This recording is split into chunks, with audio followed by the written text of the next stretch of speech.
तो इक्विलिब्रियम के लिए जो हमने टूल्स करने होते हैं, टूल्स यानी कि जो उपभोक्ता का संतुलन है, उपभोक्ता संतुलन है, कंज्यूमर इक्विलिब्रियम है, उसके लिए हमें दो चीज़ों की नॉलेज होनी चाहिए, एक कंज्यूमर बजट या बजट लाइन, और साथ साथ क्या होना चाहिए हमारे पास, इंडिफरेंस कर्व। तो इस वीडियो में हम बजट लाइन के बारे में बात करेंगे, बजट सेट या बजट लाइन। यहाँ हम ये अज्यूम करके चलेंगे कि एक उपभोक्ता अपनी आय को किन्हीं दो वस्तुओं पे अगर वो खर्च कर रहा है, purchase of goods prizes of which already determined, जिसकी उसे कीमत का पता है। तो 1 मार्क्स में आ सकता है बजट सेट क्या है।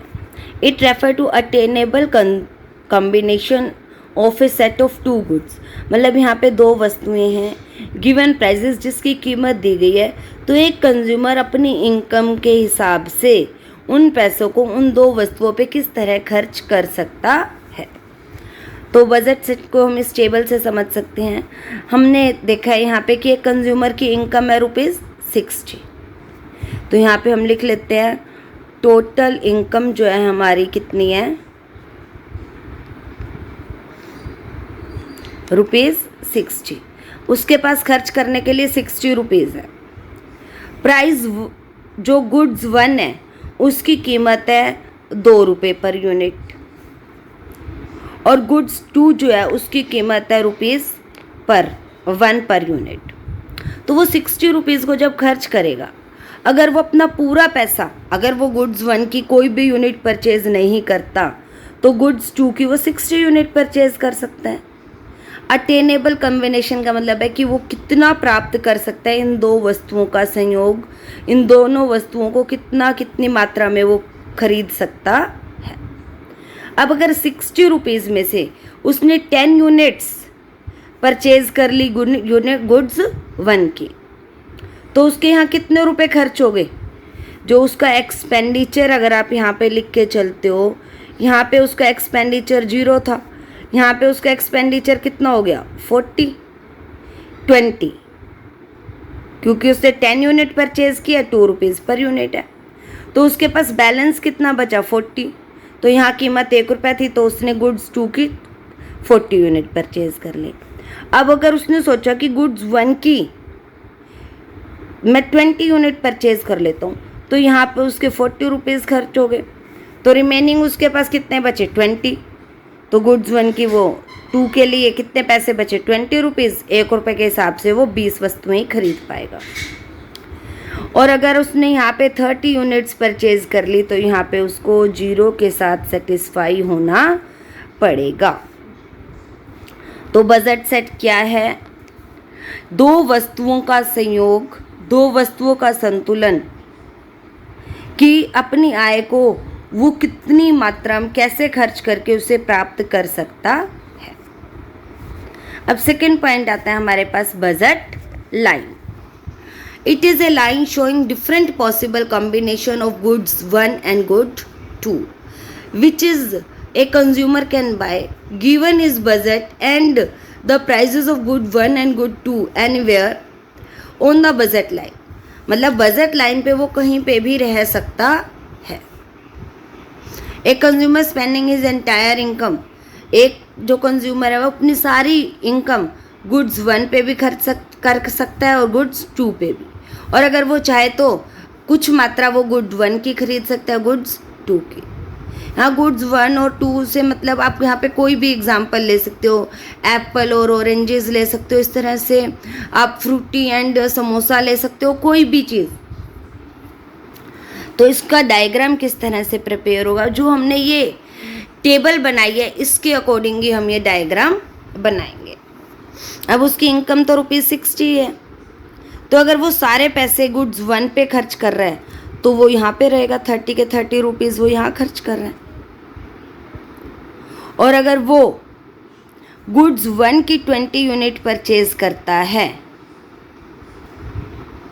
तो उसके लिए देखिए, जब उसने गुड्स 1 की 10 यूनिट परचेज की, तो गुड्स 2 की कितनी यूनिट परचेज कर रहा है 40, तो 10 एंड 40।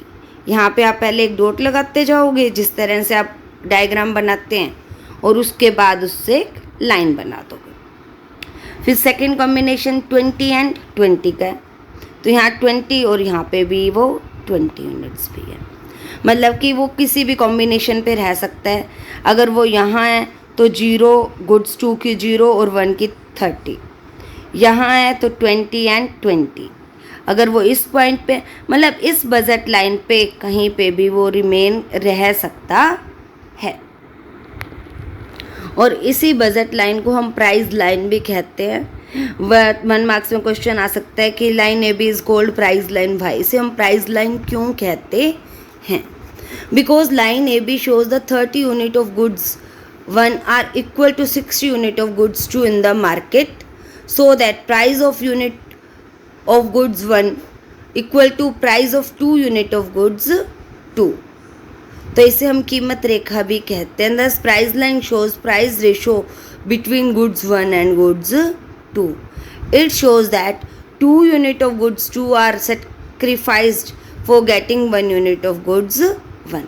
मतलब हमें गुड्स, क्योंकि देखो गुड्स 1 की कीमत ज़्यादा है, अगर हमने यहाँ गुड्स 2 की 2 यूनिट सेक्रीफाइस करेंगे तभी हम यहाँ पे 1 यूनिट प्राप्त कर पाएंगे। अब लास्ट पॉइंट है हमारा कि अटेनेबल और नॉन अटेनेबल कॉम्बिनेशन को कैसे शो करती है प्राइस लाइन।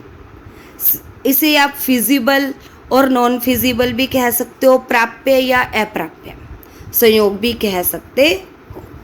तो प्राइस लाइन जो आपने बनाई थी सेम वही ड्रॉ करनी है आपने। इससे इंटरनल जितना भी पार्ट है वो सारा आपका फिजिबल या अटेनेबल। एग्जाम में इस तरह से क्वेश्चन आ जाता है कि कौन सा पॉइंट अटेनेबल है और कौन सा पॉइंट अटेनेबल नहीं है, या कौन सा पॉइंट फिजिबल है कौन सा नॉन फिजिबल है। तो अगर कोई भी पॉइंट कीमत रेखा पे, कीमत रेखा पूरी हमारी प्राप्य है और उससे कम मात्रा उसके इंटरनल पार्ट भी वो पूरा प्राप्य है, फिजिबल है, अटेनेबल है, और इसके बाहर का जो हिस्सा है वो हम प्राप्त कर ही नहीं सकते क्योंकि हमारी उतनी इनकम ही नहीं है। तो अगर आपसे रीज़न पूछा जाए कि point R is non attainable why, because a consumer has low income, he can not purchase more unit of goods 1 or goods 2 if he expend his all or entire income। तो ऐसे short में आपसे 1 marks में यही mostly पूछा जाता है कि इनमें से कौन से पॉइंट अटेनेबल है कौन से नॉन अटेनेबल है। 2 मार्क्स में अगर आपसे पूछा जाए what do you mean by feasible and non feasible, attainable and non attainable, तो आप प्राइस लाइन बना के फिर उसे एग्जाम्पल के साथ समझाएंगे।